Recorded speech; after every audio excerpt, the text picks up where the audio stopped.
Hey, what's up? Welcome to the Jungle Brothers podcast. It's your host, Joey here. And today, Paulie and I are having a chat about training in a group versus training solo. I also want to give you a little update while I have you on some cool stuff that's happening with the podcast over the next 6 to 12 months. We've been going through a bit of a transition, Tiora moving up to Ballina, Paul taking the leadership here at Jungle Botany, and myself focusing more on the Jungle Alliance, so having less of a role in the gym. What it's resulted in is us kind of not having aligned schedules where we can always be together on a Friday to do the podcast thing. So you would have noticed that over the last 6 to 8 months, I've been taking more of a leadership role with the show. And then there's Paulie, who's here most of the time. And then every now and again we get T. He's obviously just opened a gym, so he's kind of in the trenches with that at the moment. The dream is that once his schedule kind of levels out a bit and once Paul is not as involved with the day-to-day here at the gym, that we can reunite and bring the podcast back to being something that the three of us are riffing on every other week. However, at the moment, it's me, and I guess I just wanted to make that as an official kind of statement in case you're wondering, what the fuck's going on with the guys? Like, why am I not hearing from T as often? Why does Joey say my show or I'm the host? I do introduce today's show as me being the host, kind of just to poke a bit of fun at Paul. But as I said, it's our thing. It is the Jungle Brothers podcast, but I'm the guy that runs it. So take from that what you will. I've been in the process of connecting with some really cool guests, both here in Australia, but also overseas. And I'm excited to be bringing those people to you through the podcast over the next little while. So really cool to have your support. Thank you for being a listener, whether you've just come on recently or you've been with us for a while. We appreciate you. Having your support on the show means the world to us. And what would be extra cool is if you could continue to help to support us by sharing the show with those around you. If you catch an episode that really speaks to you, send it to someone who you think it might speak to as well. That is really the greatest support that we can ask for. Post about it on your social media. Help us to get the show out there, because we do believe that we are having some pretty awesome and important conversations. And my goal over the next 12 months and onwards is to include even more of these important conversations, from experts in the realm of strength and flexibility to women's performance, through to amazing stories from people who have traveled the world and done incredible things and perhaps haven't had a platform to tell it. And that's what I want to bring to the show. So thank you for supporting. Please help to continue supporting us. Share the show with a friend. It means everything to us. And let's keep doing the thing. Enjoy today's chat about training in a group versus training solo.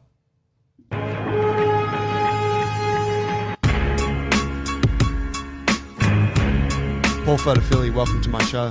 What's happening, short hair Joe? How you doing, man? Good. How are you? Yeah, I'm good. He shaved his head, people. He shaved his head. He's gone back. We've taken it back. I ran into Az's mate before, we met him, Andrew. At his 30th. We met him at Az's 30th, one of our coaches, his old mate. And he said, oh, you used to have long hair. Oh, I didn't recognize you. And I'm like, those who have known me for a while know that this is my regular look. The long hair was merely a short interval, punctuation, if you will. That's right. That was like with me with dreads. Because I had dreads for just shy of 8 years. I made so many new friends in that time. And they never knew me pre-dreads. So once it was cut, it was like, oh my God. This huge life change. Yes, that's right. You're like, man, we're just going back. It's a blip. How do you feel about the dreads now looking back? It's a fucking big... It's a big hairdo to rock. Yeah, I don't think about that much, but yeah, I mean, would I do it again? It's a bit of commitment.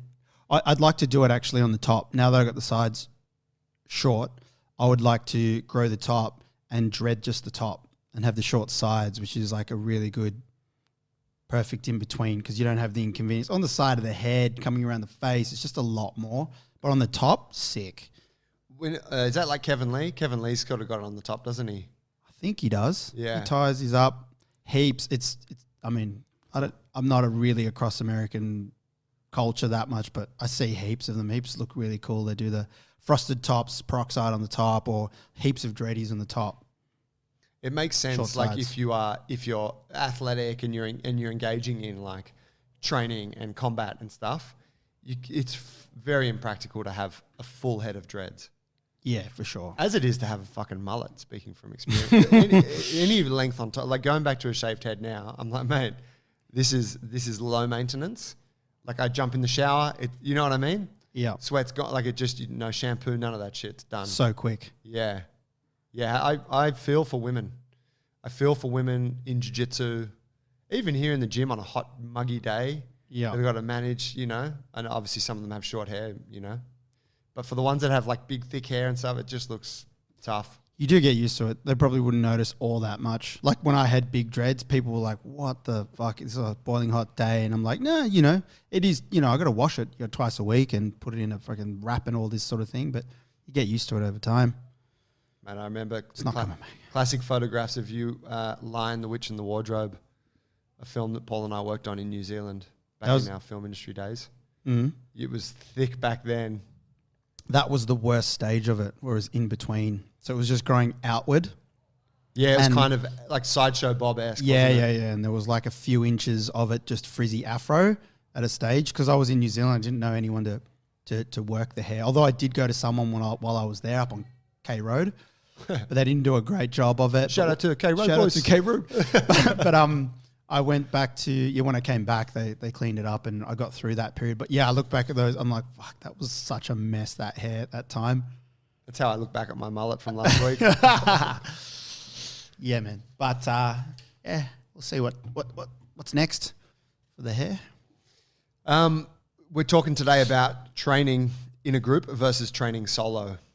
This is something that we throw around a lot because we have both facets of it, like here at Jungle Brothers and generally within the Alliance.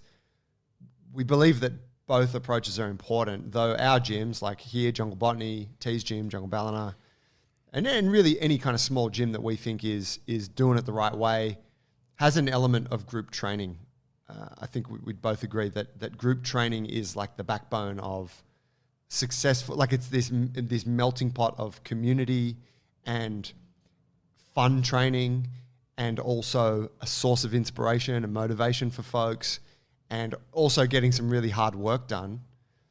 But the beauty of the group thing is that it allows you to kind of have all that extra stuff like the enjoyment and the inspiration versus coming into a space training by yourself or walking down to the park. You got to get through a workout. It's just you.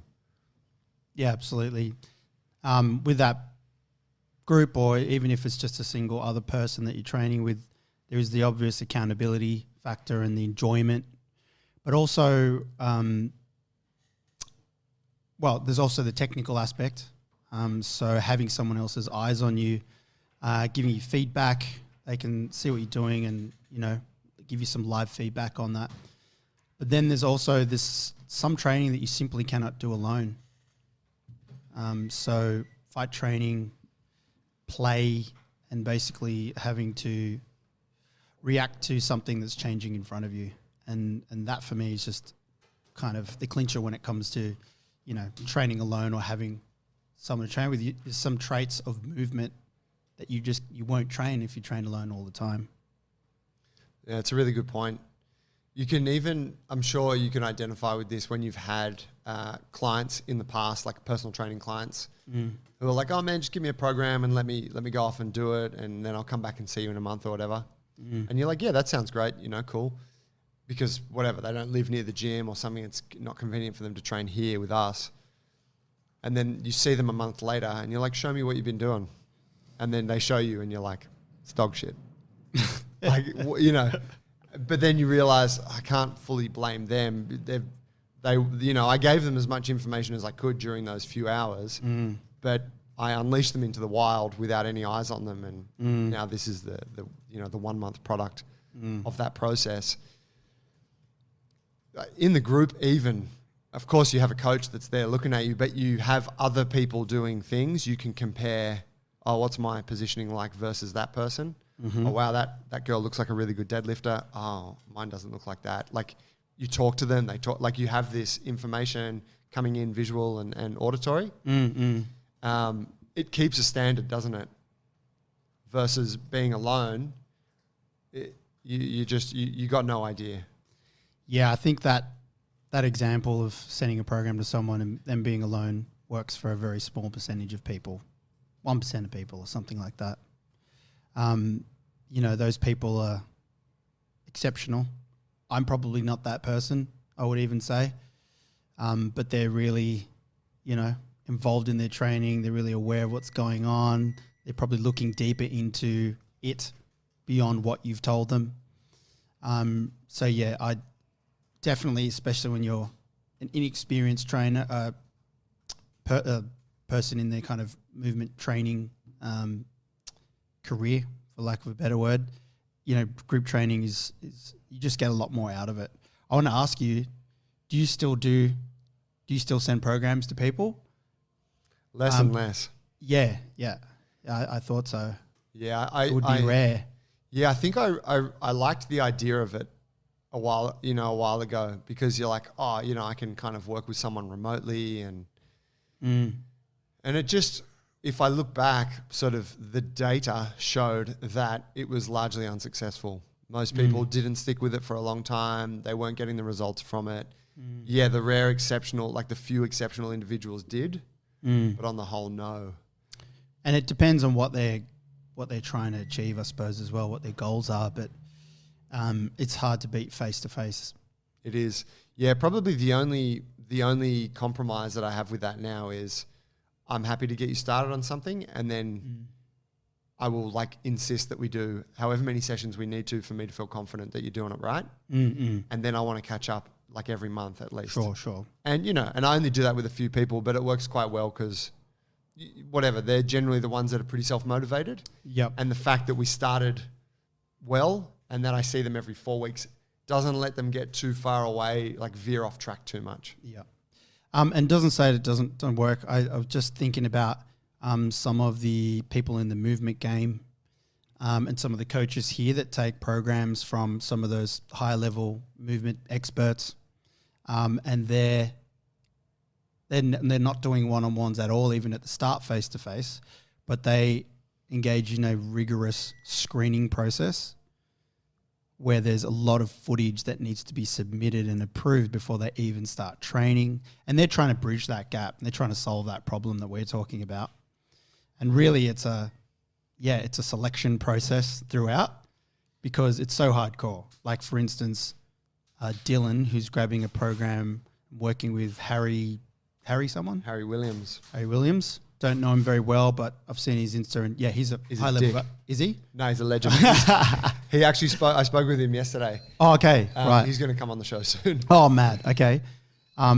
He had his screening process, and, Dylan's a very studious type of guy.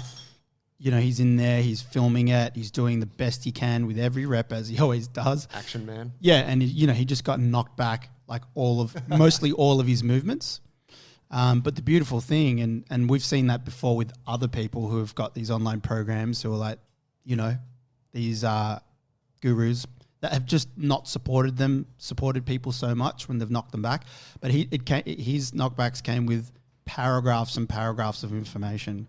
And it turns out in their relationship so far of however many weeks, it hasn't been all that many weeks, this guy's dedicated to the cause, man. They're having conversations every day, paragraphs of text, videos sent. Yeah, he trains 5 hours a day, and then coaches the rest of his day, in his working time. And he's coaching, he's got a high level of communication. So it can work, but it's for a small group of people from a small group of good coaches who can work hard to bridge that gap. Yeah. Yeah, you could probably make the assumption that the majority of online coaches are doing a shit job. Small percentage are doing a great job. Yeah. Interesting what you say about the screening process and stuff, which is super important. But I think that when I look at those guys, and I think I look at the training I did online with Ido Portal, talking about, say, what Dylan's doing with Harry. I did online programming with Emmett Lewis for a long time. If you haven't heard of Emmett Lewis, you can go back. He's done a couple of episodes on the show, and he's going to be jumping on soon too for another episode. But one thing that style of those kind of guys who are there at that upper echelon, they filter out, they don't really care that much who comes on board, because the nature of how they coach is it selects highly motivated individuals. Yeah, they'll just drop off to the sides if they're not the right fit. Yeah. Yep. So it's if you're prepared to take their program, take their advice, do extra research, talk Sure, with sure. people who are doing Yep. similar things, Mm-hmm. then yeah, you're going to be successful with it. But if Yep. you're not, and you know, this talks to maybe us now, I'm not prepared to do that shit now. Like I'm not interested enough. I'm too busy. I don't want to invest 3+ hours a day in my training. So I don't engage in that. You know, I wouldn't be the ideal client now. However, maybe back in my late 20s, I was. Yeah, sure. And I guess it's really not that efficient either to do it that way, like all the conversations, the filming, the videos. But at the end of the day, got to be grateful that we've got the tech that can do all this sort of stuff as well, because people are usually going to them for information that they can't get near to them. So it is cool that it's around and it's enabled people to connect with people like, you know, on that level where we weren't able to do that 10 years ago. Tell me about, let's go back to some of our kind of significant group training or like training experiences, the training experiences that kind of formed a bit of the foundation of where we are now. For you, I thought, and you may not, I don't know if you think back to this very often or if you see the relevance, but your time training Kung Fu, like Choi Li Fat, and I remember you were doing, you used to do you were training Chinatown and you guys would do the lion dance every year, Chinese New Year. Mm-hmm. Tell me about that. That is obviously like a group thing. And yeah, I don't think about that much, although I did think about it earlier today, funnily enough, because I saw on my Google calendar it's Chinese New Year next week. Ah, yeah. Okay. So I was like, ooh. Could you still do the line dance? You think you'd have what it takes? Dude, I didn't really. I was the tail. I did the head once. The head's the hectic part, isn't it? Yeah, it's more involved for sure. The tail, and we weren't like the line dancers that you see in some of these shows in China who are jumping from poles to poles at great heights over water and stuff. Right. With swords underneath and flames Yeah, and shit. yeah. I was the tail. I could be the tail because probably better now. My mobility's better Yeah. than when I was a kid. So I'm just a tail. I follow along and they jump onto my hips and climb onto my shoulders, and that's really it. No, I couldn't do the head. No way. I'd be like, what am I doing here? Yeah. Yeah, you've got to practice that and be confident with that. And then the drumming. So then I'd do the drumming sometimes, the cymbals. Everyone does the cymbals. Did the drumming quite a few times, and I like that. But I don't think about all that much. But yeah, I guess that was a part of group training for me being young. I guess it was ball sports as well, and always being around groups and being physical with groups, I guess. But yeah, Choi Li Fat, and then training with my brother. It was really martial arts, and he would teach us Choi Li Fat up at Gladesville. He had classes there once or twice a week. Who, your brother? Eddie did. Like he would attend or he would take No, he took Okay. Choi Li Fat. It was up behind McDonald's kind of vibe, wasn't it? No, the one right there at the school, right at the shops. Is that Gladesville Public? Oh, yeah. Might attend just there. Oh, really? Yeah, hired the hall. Okay. And took classes there. Oh, wow. And then, it was, always training with people. And that's like what I was saying before with martial arts. You need people, because it's self-defense and combat. So you need that stimulus, providing that from the other side, for sure. And then Choi Li Fat. It was a lot of fun. Yeah. And for me, I guess, being around people and ball sports, it's very social at that level. It's really social. I'm not trying to be Bruce Lee while I'm there. We are trying to be Bruce Lee in our heads, but yeah, we're having fun and it's very social at that level. For sure. How about you at that time? Like back then, well, I guess, how old are you when you were doing that? 12 through teenagehood. Yeah, right. Maybe. I was experimenting. I was playing soccer, but I was experimenting with different martial arts, but none of them ever stuck for me. Mm-hmm. And I don't know, at that age, you're in a different situation, I think, because it was your older brother. Yep. So you're going there and he's the leader or part of the leadership, and that kind of brings you in as part of the infrastructure here. Yep. I remember like going to different gyms. Like I went and trained Wing Chun for a little while, which was at the top of Amiens Street, top of Wharf Road. Okay. There's like a little hall there. Yeah. I went and trained Wing Chun for a little bit. I did judo over near Gladesville RSL for a bit. I did some kickboxing in Des Moines when I was a little bit older as a teenager. But I remember I didn't stick with any of them. I didn't really like them. I was down with it. I'm like, yeah, this is cool, like doing the forms or whatever, learning the throws and stuff. But there was actually, and this wasn't going to be the intention of my, speech today, but there wasn't actually a communal aspect to any of it. It was like, hey kid, yep, class is on, okay, off you go. There was I didn't know the other kids' names. We didn't, we trained together, but I didn't, there was no like social aspect to it.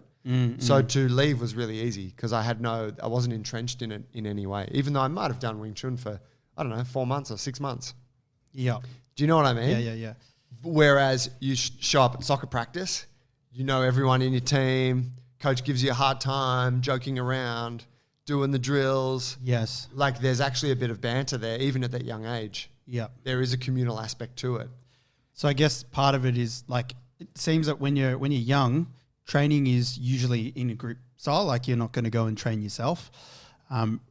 There are exceptions, and Tiger Woods, unless you're Tiger Woods, or there's, I hear of people who do solo sports to a good level and get their kids into it, like running or rowing and stuff like that. They'll do it from a young age, but you're largely in group training for a lot of it. But doesn't mean to say that there's a community around it. Yeah, it's just funny actually to look back on that and think, interesting. Like, whereas you had, I think when I was a kid, there were other communal things like the church up the road did Hub Club every Friday night. And I was never part of the church, but I remember going to it a few times. Like, there's all these kids hanging out there watching movies, having water fights. I'm like, this is awesome. And great strategy by the church, right? Hey, let's create this awesome club for kids to come to. And then they'll fucking join the church. But I'm like, oh wow, that was actually in contrast to my judo class. That was the fun thing. I feel like these days, people are more aware of that, as in communities or business models. They know nowadays that community is what keeps people around a bit more, I'd say. Or maybe they don't. Well, some of them don't work so well, but then you've got some of the martial arts that have really come out of the 80s, 90s and have just watertight community, and that's like the focus. Do your boys have it at Taekwondo? They do. We're not getting invited to barbecues, although I ignore most emails that I get. Yeah, that would be sweet. That would be sweet. Maybe I'd go. I ignore all the emails, but there's definitely a community aspect in how they run it. How they run the individual classes, the belt system. They really did a great job over COVID. I got to give that to them. I never really let them know because I don't think we've been back. We haven't been back actually. But yeah, the online coaching there, gamifying everything, dress ups, Star Wars, and everyone's in outfits, and that's cool. They're really good how they build communities there. The classes were like 20, plus in the classes of kids playing games with each other and stuff. It was really cool. But yeah, I feel like the good ones have good communities and have people stick around. I think you're right. The good ones know that that's an important aspect these days. It's not just this is the discipline and the martial art that we're coaching and do it and leave, whatever, live the life. It's like, no, let's have a bit of fun. Let's get people linked up. I see it sometimes when I turn up at Alliance to train jiu-jitsu and they got the kids class wrapping up and they're playing games and shit and everyone's teasing each other like they all know each other and you're like, okay, there's a community thing here. Yeah. Going to an older experience for me that was really pivotal to the whole training piece was calisthenics. And when I first lived in Bondi, Joey, when I was 20, what was I when I started living there? 24, I think, 23. I don't know. I lived there for 8 years or 6 years or something. But you lived many lives in that short time. Oh God, it was a good period.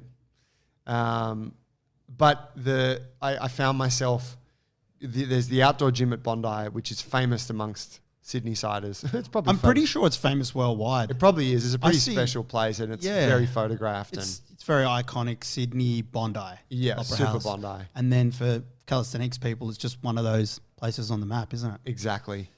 And it's and I remember, being kind of feeling inadequate, going, oh wow, look at these guys and muscle, like big wide his muscles. back is. Yeah, jacked, and you're like, oh, please, man, like relax. Kind of like that same friction that everyone feels when they see something like that. Or when, even for us, you walk past a gym, you see, a CrossFit box or something, people at the front lifting, shirts off, you're like, guys, please chill out. Relax. Like we get it, you're fit.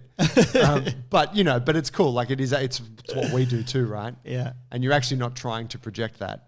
But I can't remember what my in was there, but I remember being like really quite inadequate with that style. I found pull-ups hard. I could do a few pull-ups. Seeing muscle ups and shit, I was like, absolutely no way. And that was that period where I just come back from traveling overseas, where I was not into training at all. I was just boozing and smoking cigarettes and sporting a nose ring and buffy hair, trying to surf, trying to meet like-minded people. Like just having a good time. And then I got to Bondi. I got back to Sydney, moved to Bondi, found jiu-jitsu, and then at the same time found this calisthenics thing. I can't remember what my in was. But before I knew it, I was hanging out with this group of guys, Lionel, you might remember, my French mate, Jamie, Damien, like a really cool group who were just there. And it was like, come down to the bars, someone's always there. And what's today's workout? Hey, let's do this. And, Damo says, hey, today we're going to do a pyramid of pull-ups, and then we're going to do a pyramid of, okay, it's one pull-up, okay, then two pull-ups, you go, like I go, you go kind of thing. And you're just in this training process and you're doing it. And before I knew it, like that approach, that style turned me into a bit of a savage. Shitloads of pull-ups, and I was building muscle and rope climbs. Yeah, rope climbs, off the cliff at North Bondi there. But it was really interesting because I wasn't particularly aware of what I was doing. There was no real emphasis on technique at that point, and I think I'm lucky to have always had reasonable mobility because it was just there as a base. We did pull-ups and push-ups probably every day, which would go against my better advice these days. Like don't train pulling and pushing every single day, but that's basically what's going on there. Maybe some bodyweight squats or something. But it's just interesting how the communal aspect of it and the fact that it was very general training, but it really, for me, built a solid foundation that I still lean on now. Absolutely. If we look at like one of those main criticisms of group training, it's that it doesn't cater specifically to the individual. Yeah. The individual goals, I guess. Yeah. And yeah, what was your goal there? Nothing in particular. I was having fun. You're having fun. I was looking in the mirror. I'm getting more jacked here. I'm getting like it's meeting more people. Enjoying guys life. Like, you coming tomorrow? Like, yeah, I'll see you guys tomorrow. Yes. We're in the film industry at the time, so there's up periods and down periods. There felt like there was a lot of down periods at that time, so I just show up to train all the time. But it was really that kind of like, this is fun and I'm getting benefit from it, and let's keep going. So I guess you're pointing out a positive aspect of group training, which is similar to kind of what we're getting to. We do it here. It happens in martial arts as well. It's that community that basically keeps you there consistently going. There's kind of like a group purpose or a group momentum, and you're on with that. You're somewhat obligated to keeping that momentum together, and it makes it easier to continue doing it over time. Yeah. And it's our thing. It's our little world. Yeah. It's us. We're here in the 9:30 lift class. This is what we do today. Lift, and then we'll go get a coffee afterwards. Or it's like, we're here at the outdoor gym again, and we're doing the pull-ups. Yeah. Oh man, these are tough. Yeah, I kicked my ass last time. Let's go. Like, it's that little world that you create that's yours. Against, say, when I worked at Anytime Fitness as a personal trainer, I would watch corporates coming in to the gym. They come in, dressed with their corporate gear, got their bag, got their headphones on right away, head down, go to the toilets, get changed, come out, headphones stay on, they do the same 6 exercises, and then they leave. And there's no talk, there's no pyramid? There's not even a pyramid. Maybe a little hill, little bump. It's like whatever the training, the training method that they're using, that's not important. It's like, but there's just no interaction. There's no, and I can't, it would be wrong for me to say that that's boring, because some people might really like that. But I think for a lot of folks, they look at the gym and think that's what it is. And you're like, nah, it doesn't have to be that way. And I would feel safe to say that most people wouldn't enjoy that solitary approach where you're just in there following your routine and you don't talk to anyone and, you know, just looking at you, so it's just you in the mirror. Yeah, I guess you know what I mean? it's also leaving a lot on the table. You know, if you're a busy corporate and you could achieve much more, you know, if you just broaden your horizons and you saw like, you know, you get more work done probably more efficiently when you're with someone else or in a group. Better coaching, better quality, better accountability, plus the interaction portion of it, more relationships, etc. Did you do It is any... boring, bro.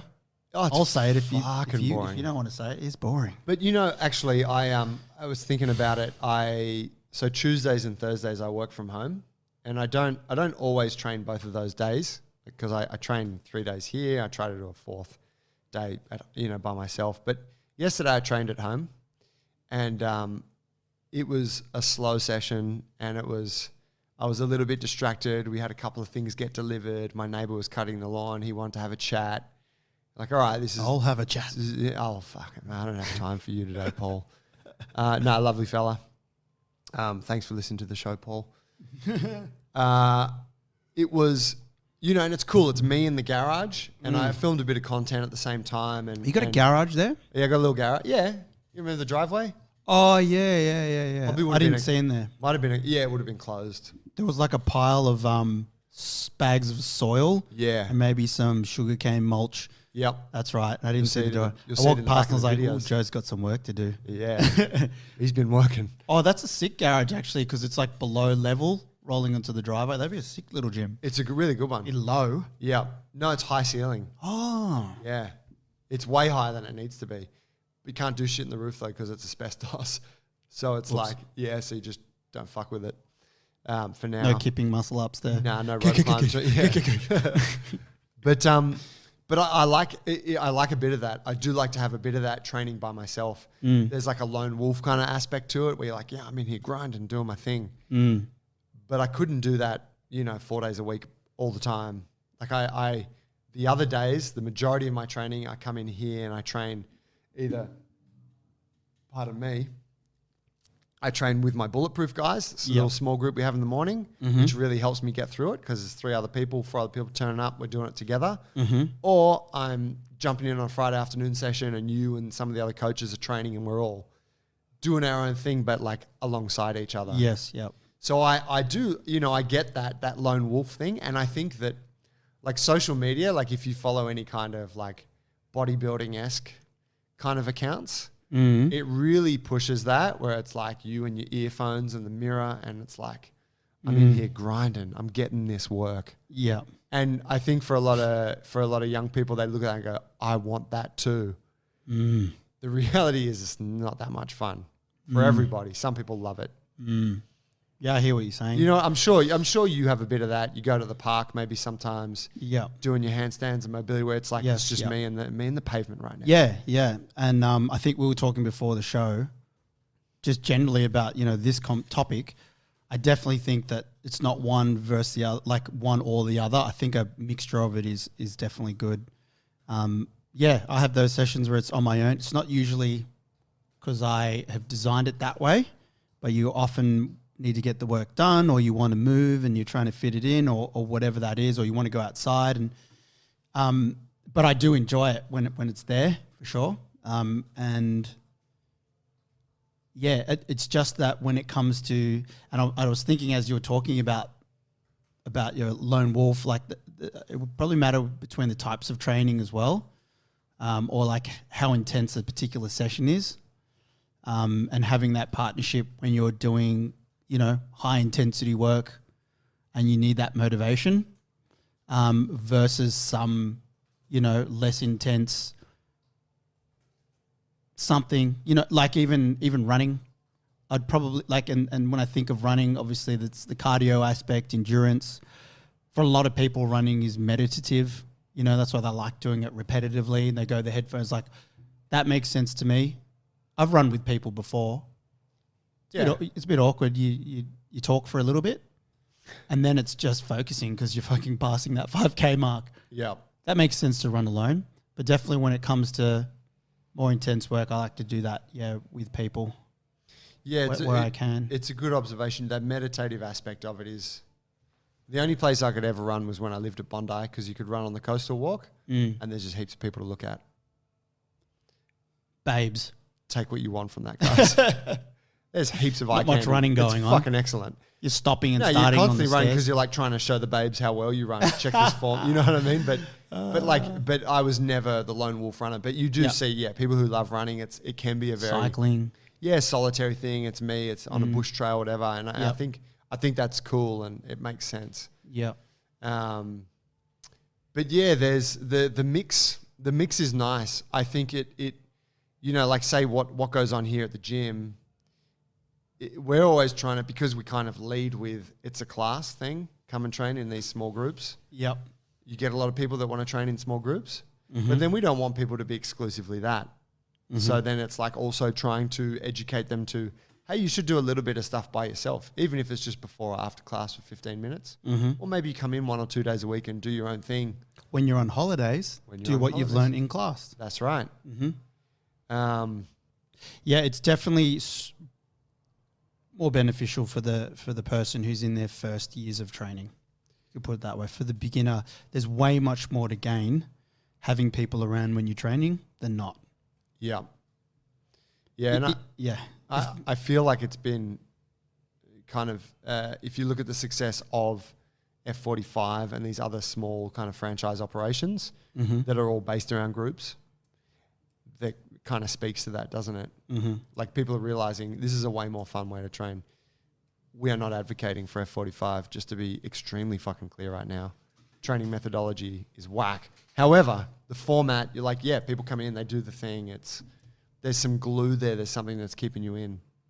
Yeah, and I guess that's the type of point that that we're overarching is that we know to get a good result, you have to hang around for a bit in training. Got to stick it out for a year, 2, and you've always said you don't have to work particularly to crazy amounts of training, crazy loads of intensity. It's just more about being in it and doing it regularly over time. We know that groups tend to keep people in the game for longer, which is why the social aspect is so important. Yeah, that's the main criticism, isn't it, of like group training, is that it's not customized to what the individual needs. Sorry, yes. Yeah. So, and to your point, well, the flip side is, okay, you give someone an awesome custom program and they follow it for a couple of weeks while they're motivated and then they fall off. That's the point. And it's like, well, if the group program is 20% less effective than the customized program, however, it's, the adherence to the group program is like 20% higher, or it is 20% low, whatever, like it is, they're going to stick to it. It is largely a more successful choice. That's the main point, I would say. I would totally agree with that. Yeah. I think about talking about Dylan earlier and the training with Harry Williams and stuff. I think about when I was doing the movement training, doing the online stuff with Ido. And again, we mention him all the time. For anyone who's not familiar, Ido Portal, he is the fella who coined this whole movement thing, the terminology at least, and sort of leads a lot of what is being worked on in that movement realm. But culture, that's right.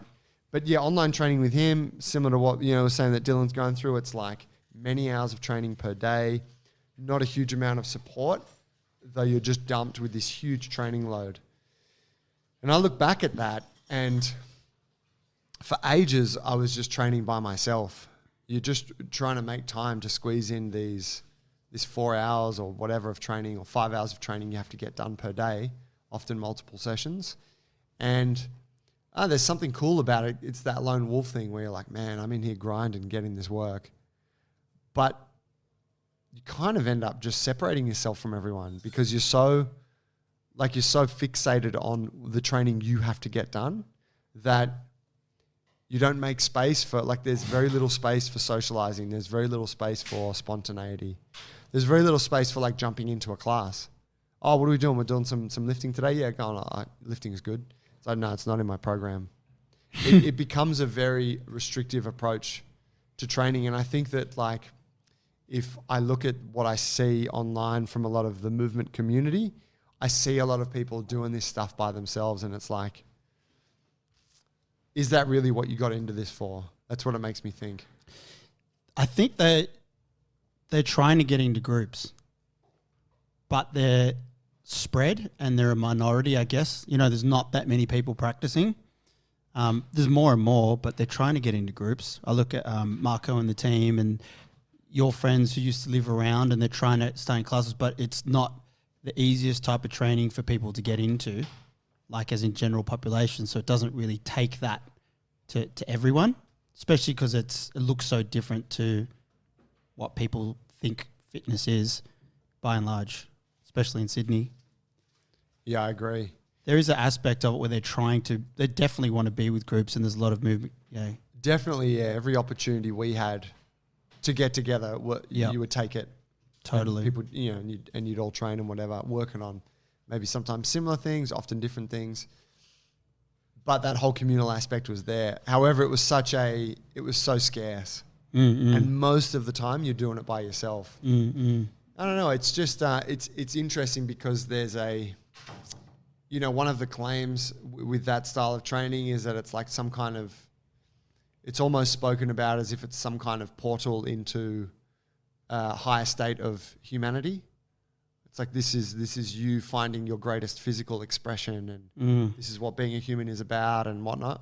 It's like, yeah, but you're in a fucking gym by yourself for hours a day bouncing a tennis ball against the wall. You haven't spoken to anyone. And you won't, because you got no rest period scheduled. It's like, it's not in the program. Do you know what I mean? So you're like, yeah, there is something of this human condition that you're developing, but you're also moving away like in the exact opposite direction from like the social aspect and the cooperative and the sharing collaborative thing. Yeah, look, I don't know enough to comment about it, but like I wonder if, because they do group stuff, is it like, how do they see the balance between the two? Because at some point, it's like the monk going to the mountain to go and sit there for a year or whatever. They go and do that isolated stuff, and then I wonder like what the conversations are around balancing that between, you know, being together as a group and getting that stimulus. Hey, I wanted to talk about group training in respect to like the energy in a group. Because I was thinking about this the other day. And what popped into my head was Kashi. And, and then I thought of, I was thinking about dance groups and dancing and music. But Kashi, right? Kashi. Yes, he is a Persian yoga practitioner. Yep. I call him that. We had him on the podcast, and he's done some workshops in here, amazing, of Persian descent. Awesome podcast, by the way. Go back and listen to it. Awesome man, inspirational kind of charismatic coach and guy. But yeah, the way that they train in these groups is curated in such a way that the energy in the room, and this is just my interpretation of it, the energy of the room is part of the training, and the groupness and the oneness and the rhythm is part of that energy that gets you developing. And I just love that. And it's being in circles, and it's someone with a drum, or in our case, we don't have the drummer here. We're in a gym in Sydney. It's music, beats to the rhythm, and people are doing reps to the rhythm, or someone's working in the middle while everyone else is doing something else. I just thought that would be cool, like relevant to what we're talking about, like because when you're in that type of vibe where it's very much part of it, there's another deep primal thing that comes out in the group, and it's almost like a concentrated dose of what we're talking about, the group kind of momentum and the group obligation. It's like more concentrated example of that, which is like, oh, I'm doing this to the beat. I've got to hit the beat. I've got to do my fucking push-up on the Everyone's relying on me. Everyone's relying on me. Everyone's boom, boom. And yeah, the way that he runs those sessions is, it's magical. Yeah, you're right. It's such a cool thing to reflect on. I fucking loved those workshops with him. And yeah, what a fascinating approach that they have, that, you know, give a little breakdown on how he says how he told us about how it works in Iran. But they have these house of strength. They call the zukha, and that's where men will gather, and it is a male thing. Right? He's changing that. Yeah, he's changing that. Slowly. Well, maybe, yeah. But it's males come of all ages, boys through to old men, and they gather in a circle in like a kind of like a pit in the middle, and the training commences. And it has this routine that they follow with a warm-up and then different tools, the meals that people see, the big clubs and the shenna, the push-up board, and all these different implements. But you're doing it together. It's like, okay, now we're doing it. Okay, we do a little like intro prayer, down on the knee. All right, boom, let's go, we're on. And it's like, don't drop the ball, man. Everyone's doing this together. That group energy is, you're so right. Like it is tangible in that setting, and it forces you to work to maintain a standard, to at least try your very best, because everyone else is there doing it. And there's an obligation there and a really healthy pressure that, you get a little bit of here in a group class, don't you? But here, it's always fine to sit out and drink some water if you need to. Yeah. You feel it would be slightly less fine to do that in a Persian yoga thing. Totally. Like, obviously, they're not going to kill anyone, but it's like, no, even the formation of a circle where you can see everybody in your periphery, it means you can't slack off. The intention is way different as well. Like when you're coming into that and you know what that is, like you're going in there, you know that you're going to work out to a level. You're going to go there. Whereas obviously the gym in this Western setting, you're going to go in, you did your best to get there after work. You don't even know what the workout that's there potentially that's on, and you might work to 60%. So like going into that setting, you know what's going. And hey, so why I mentioned that, and I haven't listened to all the podcasts with Ido. And why not? Sorry, why not? I tried. I love listening to him speak. But I was thinking about the movement culture. I just remember him really pushing and saying that this stuff can't exist without a culture. Am I wrong there? And that's why he was pushed. And anyway, what I was thinking about it was he's trying to create a culture, and this was why. Correct me if I'm wrong. I think he's trying to make a culture that has those expectation and obligations. It's in its first year, and then I thought, because you got types of training like yoga, thousands of years old, and I don't know much about yoga either. Potentially tied with religious aspects and expectations and standards to uphold, and people do it in a religious manner. There's a long lineage. There's some ceremony, some reverence to that, and then martial arts has that as well. These days it's kind of changing, but I was thinking, maybe that's what he was trying to do. What he's trying to do is start something that becomes, and we're really in its first years. Let's see kind of where movement goes, in the next kind of 5, 10, 15 years. But maybe that's what he's trying to build more of. Ido? Yeah. In that. Yeah. Or at least start the seed for it. I mean, he can't control it for years to come, but some sort of reverence around it and some patterns and expectations of it. Yeah, I believe he's trying to do something towards that. However, and I've spoken about this before, I do think he's also done things, kept things a certain way intentionally so that he can control the culture. Sure. Which means you are not interested in unleashing it to its fullest capacity. Because if I really wanted to do that, I would empower you with my knowledge, and then I would tell you, you can go and teach this to other people. Go and teach movement. Whereas he's very much, he's known for not having that. If you take his material and you coach it in a group, and you coach it in a group setting, you're often told to stop coaching that or remove it from your social media. It's kind of a very top-down power structure. So then that's the culture that he's setting, which is homage to where it came from, or don't do it. Yeah. Well, the money flows back to me. Yeah. I don't, and I love the guy, and I'm actually trying to get him on the podcast, and I would love to have, but I do think that partly it's I think his claim is that there's a lot of, it's about keeping, keeping credit where credit is due, the creators getting but then he gets all that stuff from elsewhere.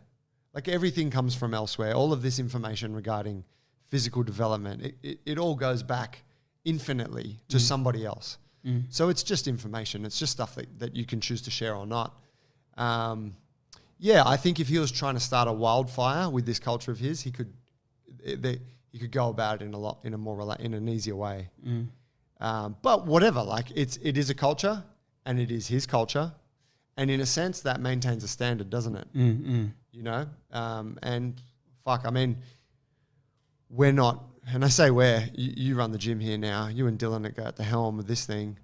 You guys dictate what goes on in here largely. If, we don't have animal flow classes. It's not our vibe. We don't have CrossFit. It's not good enough. We dictate what happens in here in the same way. So you as a leader are able to curate what it is that your community engages in. I think about that a lot. Get out if you don't like it. Well, there's an F45 up the road. You might love it. Go check it out, bro. Workouts are in 45 minutes. And they're functional. But yeah, it is a very interesting thing. Jiu-jitsu is very organic in that way. And there's very little restrictions placed on it. You can just go and open a jiu-jitsu gym and start teaching people techniques, build your own culture.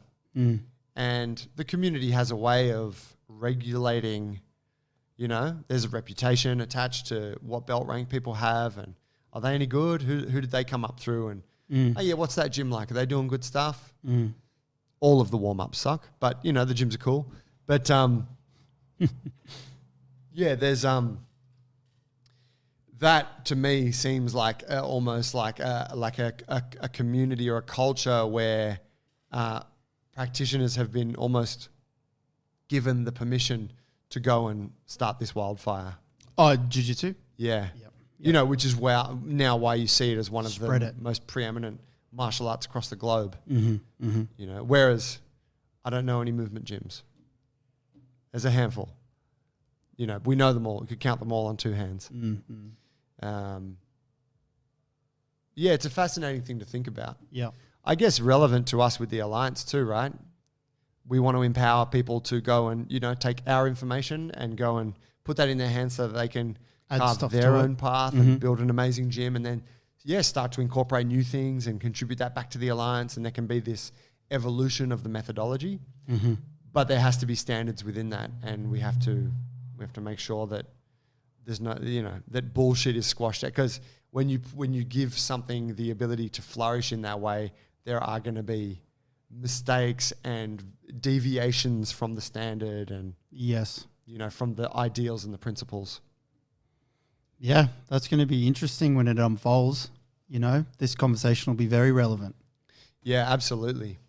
Yeah, I think, look, going back to our opening point, like the group versus the solo thing, I do feel like groups are training in a group is the backbone of any successful training process, Yep. Even for the movement culture people who are trained by themselves, they have to log in, they have to communicate with their coach online, they catch up with other movement people. There's a group aspect to it, even though it's not the daily thing. And then eventually there's traits of their training that you have to develop with people. Well, that's right. Like you need someone to spot you or... Yeah. Yeah. Or even some of the play aspects that, Absolutely. can't be replicated any other way. You can play with yourself in the mirror. Yeah, I've seen it. I've seen all sorts of things on Instagram. Tried playing with myself in the mirror. It's not that easy.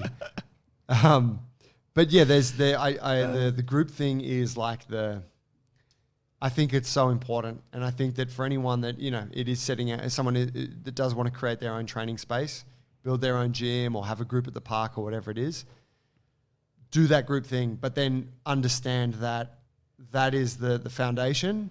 But then on top of that, you should also be empowering people to do some stuff by themselves because that shows responsibility and it shows that person has they have the confidence and the kind of the discipline to go and do some stuff by themselves that they need to do, because you can't always rely on this extrinsic motivation, which is the people in your class or the coach telling you to get down and give me 20 push-ups, whatever. Yep. Yeah, I agree. And usually if you're in your first years of training, if you're just coming into training or getting back to training, or you're very busy and you train only a little bit in the week, then being in the group, you're going to have much more success with that. The longer that you train and the lifestyle changes, the more you're going to be able to train on your own later. Yeah, there's an interesting transition there. I think about a guy like Julian who trains here. Yep. And Shouts. Vega. Carpenter, right? Yep. He's a good man. But he's obviously spent a lot of time training in a commercial gym. Mm-hmm. He, when he came to this gym, he's got that body. He's got like big pecs. He's done a lot of bodybuilding type stuff, and he's jacked. Gorgeous human. But he transitioned to training here, where it's classes and group, and it's always interesting to observe that, because you can spot that person a mile away. Oh, they haven't. They've done the solo bodybuilding thing, and now they're here, and it's such a different environment for them. But and this is me assuming, because I don't know him personally that well, but I'm guessing he came from solo thing where he was a younger man, had less responsibilities on his plate, didn't have the kids yet, didn't have the business yet, was maybe working for someone else, plenty of time to train. Cut to now, he runs his own business, seems to be very busy. He's got young kids, wife, competing obligations. So training time has been cut down drastically. So he's made a decision. Okay, I can't engage in that style of training anymore. What's the solution? This gym looks cool. I can go and do the groups. Awesome. And you see him in here on a Friday. He still pumps out some bodybuilding stuff and, ticks those boxes by himself.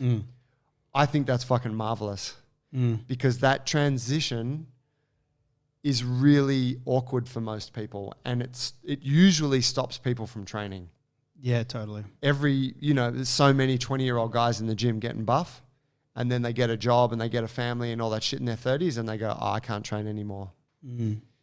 They're only seeing it from that limited perspective of re-engaging with their old training process. And not evolving. Versus, what can I do now that I'm a different person? To solve that problem. Yeah, what's the solution? I think that's really cool. Yeah, really good point. I think in his case, it was also an evolution of bored with that type of training and looking for something else. But yeah, it's probably definitely a part of that as well. But yeah, that makes me think of also with group training, the apprehensions that people have because they're shy or then they're intimidated by group training. So that is a big wall for a lot of people, I think, getting into a group, and that's what keeps them solo. Not saying in Julian's particular case, but for lots of people starting the journey out. It's like, I hear what they're saying on the podcast, go do group, I'm going to get better at it, but I'm also at the beginning, so I'm really nervous about it. So it's tough. You've got to find the right place.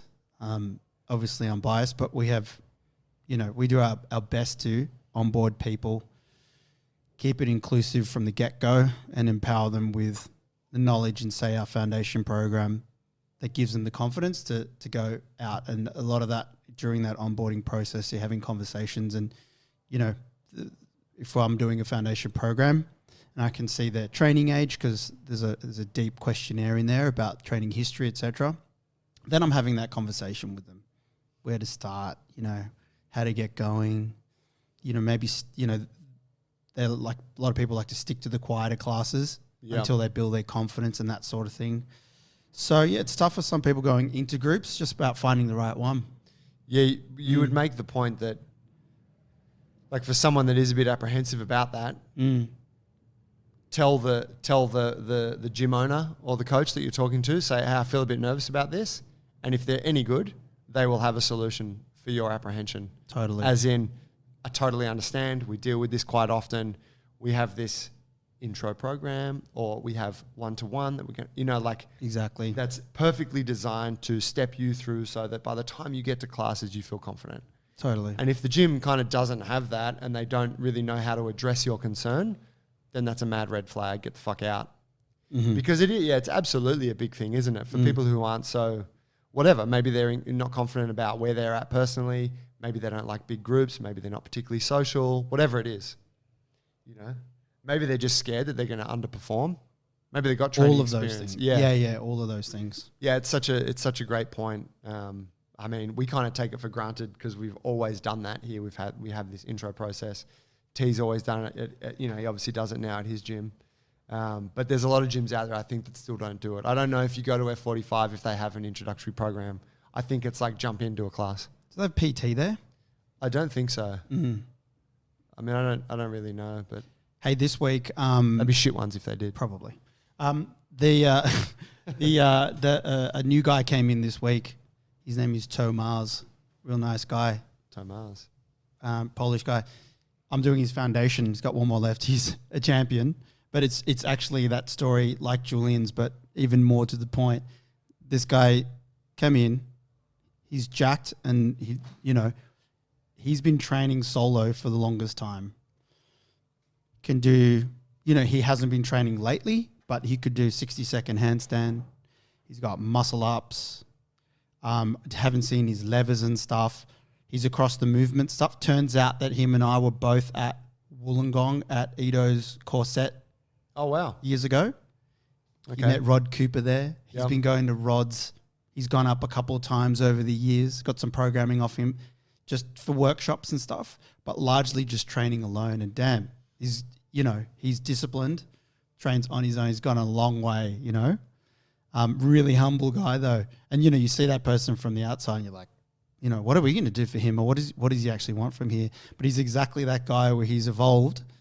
And it's been logistical why he hasn't joined Rod's gym full-time, because he wasn't neither. It's in Newcastle or any around here because he was living in a different area of Sydney. Right. But as soon as he moved to the area, he's searched us out and wants to be here because he needs a tribe. Yeah, he sees the value in it. He sees that his progress can only go so far. Wow. And he's also got a busy job. He wants to be here and see other people. He wants to be motivated and ideas because you see other people training. It was all of that. Ah, that's cool. Really cool, eh? Yeah. Yep. Yeah, like that really speaks to the point, doesn't it? Yeah, he was frothing at just talking about the different approaches to the same goal that he's got, which is handstands. It's like, this is how we're doing this way. We're kind of doing this way. And, it's fascinating for him because he didn't have another source. I mean, obviously online there's a big source, but, a source. And, he wanted a place, like a physical place to come to, because training at home, he just had his setup and stuff. It's just really cool to have him here. How old is he? I think he's our age, 38. Yeah, okay. Yep. Wow, he's been grinding. Yeah. So, cool. Really cool guy. So he'll be an asset, and he'll be training in our bodyweight program next to everyone, doing some wicked stuff for sure. But, he's got stuff to work on too, and he'll be doing it right next to some, real beginners, and he's got a real white belt mentality to everything, and it's a cool addition. I think that's a beautiful place for us to wrap it on. Tomas. Great closing point, Tomas. Looking forward to meeting you, brother. Yeah, babe. I suppose for any, if you're listening, you want training help, come to us. You can go junglebrothers.com. That'll put you in touch with the gym here in Botany. If you're up northern part of New South Wales, T's Gym in Ballina, jungleballina.com. Mm-hmm. And you can also find us all on Instagram at Jungle Brothers Movement, which is again here in Botany, at Jungle Ballina. Or if you want to know what's happening with the Alliance, which is this thing that we're carving out to help aspiring gym owners and coaches, you can follow at Jungle Alliance. We have our coaches intensive coming up this weekend, which is where we take existing gym owners and PTs and people who want to become a PT or a coach within the fitness industry, and we teach them all of the essential skill sets that we have developed and that we believe are important to becoming a remarkable coach and building an exceptional business within the fitness industry. We see that as starting with becoming an amazing coach, building your PT business, being successful with that. That gives you the foundation to then go and maybe one day open your gym if that's what you want to do, or start a group thing in the park, whatever it is. But we do it, we instill the values of the Jungle Alliance through that course. And for people that are interested in becoming part of the Alliance, that course is the gatekeeper to it. So you are eligible upon completion of it. If you want to know more about that, just get in touch with me at the Jungle Alliance, or you can come to any of our gyms and we'll tell you all about it. Thank you for listening. Paulo, good to catch up with you, bro. You too, bro. Loved it. Thank you, guys. We'll catch you next week. Peace. Peace.